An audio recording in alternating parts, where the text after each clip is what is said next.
Todo es moneda de cambio, decías, Pupo. Bueno, ¿qué pasó con el diputado Gerardo Núñez y el Partido Comunista que renunció a su banca en estas últimas horas? ¿Esto habrá sido moneda de cambio por alguna otra cosa? Vamos a poner a punto este tema y venimos para el debate.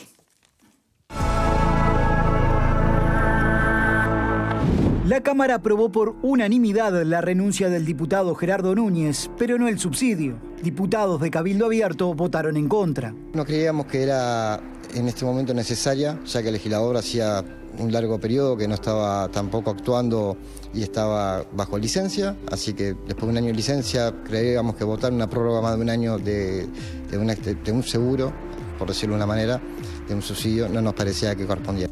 Gerardo Núñez tomó licencia en marzo del año pasado, después de que una expareja lo denunciara por violencia de género.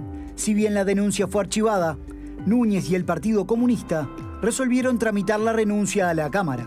El Frente Amplio y el resto de las bancadas de la coalición sí votaron el subsidio. Bueno, políticamente entonces, en algunos segundos nada más vamos a estar hablando con el constitucionalista Rubén Correa Freitas, porque una vez más esta renuncia de Gerardo Núñez puso sobre la mesa el famoso subsidio que cobran los legisladores luego de dejar su banca. Cabildo Abierto no votó ese subsidio. Finalmente, bueno, Gerardo Núñez estará cobrando porque sí lo votó la mayoría. No votó Cabildo Abierto y el PERI, según tengo entendido. Así que, bueno, vamos a estar tratando de aclarar esta situación. ¿Cuándo corresponde un subsidio? ¿Cuándo no? ¿Cuándo se cobra ese subsidio? ¿Es de manera inmediata que se deja el cargo? ¿Es cuando termina el final del periodo? Pero antes me gustaría una vuelta de panel respecto a las consideraciones políticas. Bueno, ¿cómo se genera esta situación? ¿Por qué termina renunciando Núñez cuando en realidad la justicia archivó la causa que tenía por un caso de violencia doméstica? Y en el caso de la denuncia que se hizo pública a través de las redes hubo... no sé si por lo menos un pedido de disculpas, no sé si una retractación sobre el fondo del contenido de la denuncia, pero sí un pedido de disculpas respecto a consideraciones que se hicieron públicas en esa publicación que se había hecho a través de las redes. Olivera, ¿cómo ve que se llega a esta situación? No, yo creo que los acontecimientos son bastante conocidos. Yo lo que rescato de la actitud de Gerardo Núñez es que él en todo momento generó las mejores condiciones desde el punto de vista institucional y de su actuación parlamentaria para que se despejaran las dudas, ¿sí? Pidió licencia mientras el tema se estaba tramitando en la justicia, cosa que no necesariamente es común. La justicia le impuso una serie de medidas cautelares que incluían el pasaje por una serie de módulos de trabajo sobre las cuestiones de género y demás.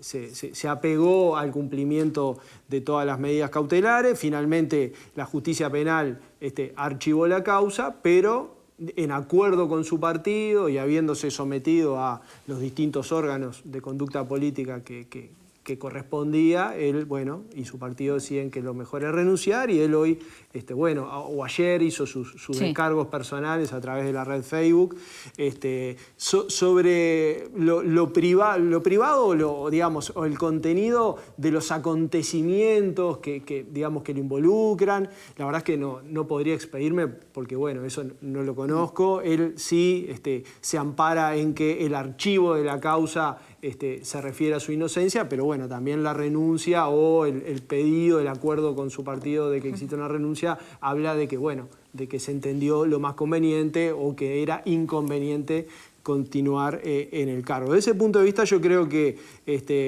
hay que rescatar que la actuación de Gerardo Núñez fue apegándose a las mejores garantías posibles para que se tramitara el tema y también de su partido. Él habla del relato y de los hechos jurídicos. Bueno, la justicia dice yo no cometí ningún tipo de delito y la justicia archiva, pero hay un relato que está allí sobre la mesa. Valeria, ¿vos crees que Núñez renuncia por ese relato que lo tiene como protagonista de denuncias de violencia de género? Yo creo que Núñez renuncia por un acuerdo que se hizo en el Comité Central del Partido Comunista a partir de un informe de la Comisión de Ética, que ni conocemos el informe de la Comisión de Ética ni conocemos cuál fue el acuerdo que hizo en el Partido Comunista o con el Partido Comunista para renunciar. Por lo tanto, yo sinceramente ¿Comité de ética del Frente Amplio? Del propio partido. Del propio partido, porque el Frente Amplio todavía no se ha expedido. No, del propio partido. Comité de ética del propio Partido Comunista. Sí, el Frente Amplio también, el Tribunal de Conducta Política, entiendo que tomó cartas en el asunto pero también. Digo, hubo una resolución. Pero no se conoce la resolución. Resolución bien. no. Por eso. Yo en realidad entiendo que era una situación compleja para el Partido Comunista, porque quien lo denuncia también pertenece al partido, entonces obviamente el partido estaba en una situación difícil. Yo no comparto lo que él expresa públicamente, no lo comparto para nada, porque él plantea el relato. A ver, algo que ha defendido siempre el Partido Comunista tiene que ver con todo lo que implica la violencia de género y demás. Muchas veces vos no podés demostrar la violencia doméstica en un juzgado porque no hay testigos, generalmente es puertas adentro, es entre el agresor y la agredida. Por lo tanto, en realidad, que la justicia haya archivado la causa, sinceramente puede ser miedo de la denunciante, puede ser que no se pudo comprobar porque, como digo, es puertas adentro. Por lo tanto, a mí no me genera en lo absoluto garantías de que el hecho sucedió o no sucedió. Por lo Pero tanto, ahí no se estaría invirtiendo el famoso principio de inocencia. No, ¿sabes por qué? Porque realmente me parece una contradicción contra el discurso del propio Partido Comunista. Cuando defiende la ley de género, cuando toma la bandera de la ley basada en género y que muchas veces la mujer no... A ver, conozco un sinfín de casos que vos no podés demostrar ciertas situaciones. O sea, sinceramente, cuando estás en una situación de vulnerabilidad, es muy difícil que vos ante la justicia tengas pruebas de ciertas cosas. Porque a menos que estés golpeada, tengas una prueba documentada y en ese mismo momento, que tengas las marcas, digamos, ¿no? O sea, una violencia psicológica. Alguien que está pasando por un pozo depresivo, lo que sea, ¿cómo puede demostrar ante la justicia lo que le pasa? ¿Realmente pide el archivo porque no sucedió, porque se arrepintió de lo que denunció o porque en realidad no tiene manera de demostrarlo? Porque estamos hablando de un legislador y, a ver, sea del Partido Comunista o del partido que sea, siempre... estás en una inferioridad de condiciones, un ciudadano común cuando tú denuncias a un político, por algo tienen fueros, yo qué sé. A ver, está claro que no estamos en igualdad de condiciones, por lo tanto, no comparto para nada lo de que acá se generó un relato. En realidad, él está yendo en contra del relato que siempre tuvo el Partido Comunista en cuanto a las situaciones de violencia que vivimos las mujeres. Entonces, realmente, qué bueno que renunció. Qué bueno que no va a volver, sinceramente, lo tengo que decir con total sinceridad, porque de hecho no estaría representando las causas que representan su propio partido, o por lo menos que ha intentado representar su propio partido.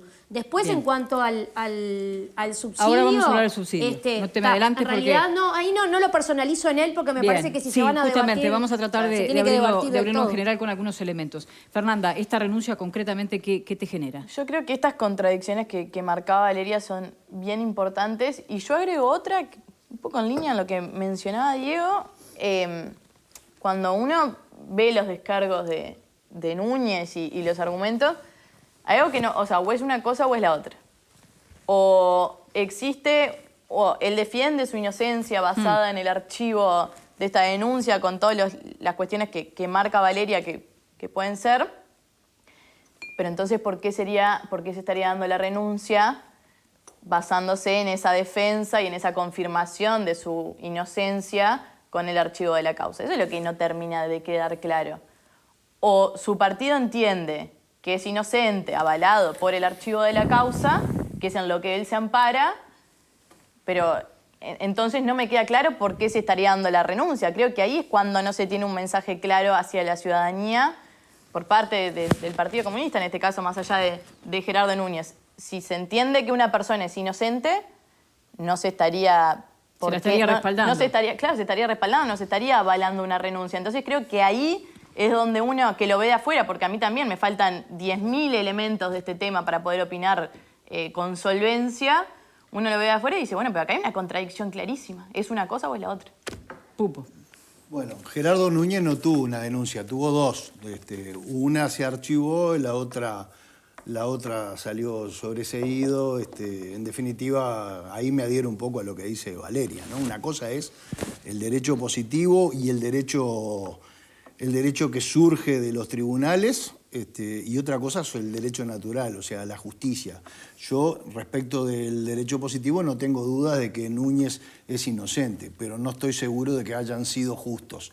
Estoy seguro de que algo tiene que haber pasado Primero porque fueron 2 denuncias y segundo por la ley del artillero, recién lo decía mi compañera acá. Si vos sos inocente, te defendés hasta las últimas consecuencias, no renunciás y le echás la culpa al relato de la sociedad o al relato que me hace el oficialismo o al relato que me hace la gente de los otros partidos. Si soy inocente, banco a muerte, hermano. O sea, no digo renuncio porque no sé, porque quiero, no, banco. ¿Tá? Entonces, si te sentís inocente, te tenés que quedar. Si te vas es porque hay algo que no cierra, hay una explicación que no se está dando en todo esto. Y agrego, ¿no? Cuando uno tiene la convicción de la inocencia de un compañero, creo que también lo defiende. Todos los demás. En su por tanto, la defensa que le hizo recién nuestro compañero Diego, es muy elegante la defensa, pero ni Walt Disney se le ocurre darle tanto color al tema de Núñez. Pero es que sobre el fondo del asunto no me pronuncié, porque la verdad que no tengo elementos para hacerlo. Pero vos lo defendés como que fue un caballero. Yo no dije que sea un caballero, yo dije que él actuó bien en el transcurso de las denuncias que recibió. Ahora, también hago acuerdo con lo que dice Valeria. El archivo de la causa no implica que no haya actitudes, en este caso o en otros, que puedan estar reñidas con la ética. Diego, estaba yo la palabra, te tiré un pique para que defendieras tu punto de vista. Sí. Pero convengamos en algo, ¿no? Si vos sos inocente, no renunciás. ¿tá? Si vos te sentís inocente, no renunciás. Y además, todos tus compañeros te protegen, te apañan, te respaldan. ¿tá? Entonces, me parece que acá no se lo ha inhibido de hacer política. ¿no? El invento mató al inventor. En el partido. El invento mató al inventor. La ley de violencia de género les empezó a jugar en contra. Igual en todo el Partido Comunista la ley. Nos quedamos con eso. Pero este es uno que lo defendió. Y la tesis con la que se recibió de psicólogo era sobre el tema de la violencia de género. Y él fue el primero en decir, hay que creer las denuncias. Bueno, créete la voz ahora. Bueno, desde el punto de vista entonces de estas primeras consideraciones políticas queda clara la postura de cada uno. Pero una vez más, cada vez que se vota un subsidio o que se manifiesta que no se va a votar, aparece ese tema que genera en la población, en muchas personas, cierta indignación respecto al uso de los dineros públicos o de ciertos beneficios que tienen los legisladores frente al resto de la población. Vamos a tratar de aclarar, más allá de este caso, de casos que vuelven una y otra vez, ¿cuándo es que los legisladores cobran subsidio? ¿Siempre se cobra un subsidio? ¿Cuándo se cobra un subsidio en el sentido de los tiempos para ese pago, los plazos? Ya estamos en línea con el constitucionalista Rubén Correa Freitas. Muy buenas tardes. Buenas tardes, ¿cómo está? Mucho gusto. El gusto es nuestro. Y acudimos a usted para que nos ayude a pensar por fuera de los casos concretos. ¿Cuándo es que un legislador tiene derecho a ese subsidio? ¿Siempre se da? ¿Se vota junto con la renuncia? ¿Se debe votar por separado? Todo eso se lo dejo planteado así para unos minutitos poder contestarlo. Bueno, en primer lugar, este tema es un poco más complejo y tenemos que recordar que este régimen tan especial y que genera tantas discusiones y en la ciudadanía, tiene su origen en el acto institucional número 9 del año 1979. Quiere decir que este régimen tiene ya 43 años, casi 44 años, ¿no? Estamos hablando del año 1979, plena dictadura militar. Concretamente, el acto institucional número 9 fue un decreto del Poder Ejecutivo firmado por el entonces dictador Aparicio Méndez y los ministros del Interior y de Defensa Nacional, por los cuales se reformó la seguridad social. Los actos institucionales eran decretos del Poder Ejecutivo que pretendían reformar la Constitución. Pero, como vemos, este acto institucional todavía vive y lucha, porque lo tenemos todavía. Y ese régimen que estableció el artículo 35 del acto institucional número 9 fue modificado por 3 leyes.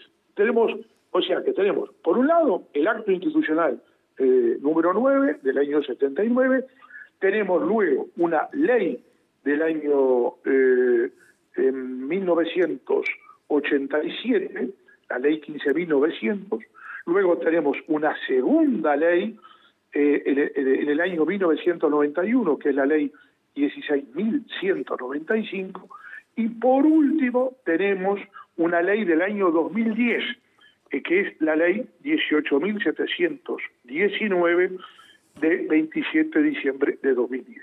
Quiere decir, en síntesis, que en los gobiernos de Sanguinetti, Lacalle Herrera y Mujica se fue complementando y modificando y ajustando este régimen. A ello tenemos que sumar que hay 3 decretos del Poder Ejecutivo. Hay un decreto del Poder Ejecutivo del año 1989, usted se está riendo ya, Verónica, a esta altura. Y yo me río porque no sé con qué nos vamos a quedar de todo esto. No, pero espere un poquito, bueno. pero digo, es bueno aclarar. Ahora, claro que estamos hablando de la leche, hoy ustedes estaban muy entusiasmados hablando de la leche, y que un poco de agua sigue siendo leche, pero yo quiero aclarar. Como había en Paso de los Toros, en mi pueblo, en mi ciudad, había un lechero que era el Vasco Mujica y siempre decía que él, en definitiva, quería las cosas claras y le estaba echando agua a la leche. Qué complicado. Bueno, entonces, les cuento lo siguiente. Tenemos 3 leyes, tenemos un acto institucional, 3 leyes y 3 decretos del Poder Ejecutivo. Un decreto del año 1989, un decreto del año 1991 y un decreto del año 1992. Y para completar todo este panorama, porque como soy jurista, como soy profesor de Derecho Constitucional, se imaginará que le doy todos los elementos para que usted lo tenga. Perfecto. Tenemos, además de todo, del acto institucional, 3 leyes y 3 decretos, tenemos un instructivo de la Contaduría General de la Nación. Es el instructivo número 2/2020 de la Contaduría General de la Nación, que es el que da, digamos, los lineamientos prácticos en cuanto al cobro del subsidio. Este instructivo es de fecha 26 de febrero de 2020. Bueno, entonces, yendo al tema de fondo, es decir, ¿en qué casos corresponde? ¿Qué es lo que prevé la ley en este sentido? Lo que previó originalmente el acto institucional número 9 era que los titulares de cargos políticos y de particular confianza tenían derecho a 3 años, hasta 3 años de subsidio. La ley del año 1991 lo llevó a 1 año, bajó de 3 años a 1 año. Y es el régimen que se mantiene hasta la fecha y que ampara a todos aquellos ciudadanos que ocupen cargos políticos o de particular confianza. Y se exige que por lo menos está previsto que el máximo del subsidio sea por 1 año y es el equivalente al 85% del haber del sueldo o de la remuneración que perciben en actividad. Este subsidio es incompatible, de acuerdo a lo que estableció claramente la ley del año 2010, es incompatible con la percepción de haberes de actividad con cargo a fondos públicos, excepto en la actividad docente. Es decir, que si un jerarca de gobierno, un ministro, un legislador se va, pero es docente universitario, pongamos, bueno, perfectamente puede tener el subsidio y a la vez puede perfectamente percibir los saberes como profesor universitario. Y además se estableció, y esto es importante, la incompatibilidad con la percepción entre el subsidio con haberes de jubilación, pensión o retiro provenientes de afiliación a cualquier caja pública o privada. Es decir, que si tiene es jubilado de cualquier, supongamos de la caja militar o de la caja bancaria o la caja de profesionales universitarios, bueno, entonces allí el subsidio es incompatible. El problema que usted planteaba es si tiene que haber una resolución expresa de la Cámara otorgándole el subsidio. Acá hay una discusión importante, porque yo recuerdo que en el caso Sendic, que él renunció, el subsidio se le otorgó recién después que cesó, recién después que terminó el periodo de gobierno, no cuando él renunció al cargo, no cuando el entonces vicepresidente Sendik renunció a su cargo, sino a partir del 15 de febrero de 2020. Así fue como se solucionó ese caso. En esta hipótesis es inmediatamente que el preceptor renuncia y que le fue aceptada la renuncia al diputado Gerardo Núñez, sí. Inmediatamente la Cámara resuelve otorgarle el subsidio. Bueno, ahí se puede discutir, como todos los temas, está la parte política que lo han estado discutiendo allí en el panel con distintas visiones sobre la oportunidad o la conveniencia de este tipo de subsidio. Yo creo que este es un tema que, como todos sabemos, se viene discutiendo hace muchos años, pero yo quería señalar este aspecto. Fíjense que empezó en la dictadura, pasaron gobiernos colorados, blancos y del Frente Amplio, y estamos en la coalición ahora, bueno, y seguimos con este régimen, que se discute mucho porque lo que se afirma es cómo es posible que jerarcas políticos, o sea, quienes ocupan cargos políticos o de particular confianza, tienen derecho a un año, digamos, a percibir un subsidio durante un año de lo equivalente al 85% de sus saberes. Bueno, este es un tema de discusión política, de oportunidad y conveniencia. Lo real y lo concreto es que, como le decía al principio, el sistema que creó aquel acto institucional número 9 de la dictadura permanece, sigue vivo y coleando. Muy bien, queda clarísimo. Tenemos 200 preguntas más para hacerle, así que lo comprometemos para una próxima oportunidad con más tiempo, tal vez ya no a la luz de un caso concreto, sino, bueno, si es posible o si han habido algunas modificaciones, y también a mí se me ocurre preguntarle cuándo se pierde esa posibilidad de subsidio. Muchísimas cosas que dejamos agendadas para próximas entrevistas. Muchísimas gracias. Muchas gracias, Verónica, un gusto, que pase muy bien. Igualmente, hacemos una pequeña pausa y ya regresamos.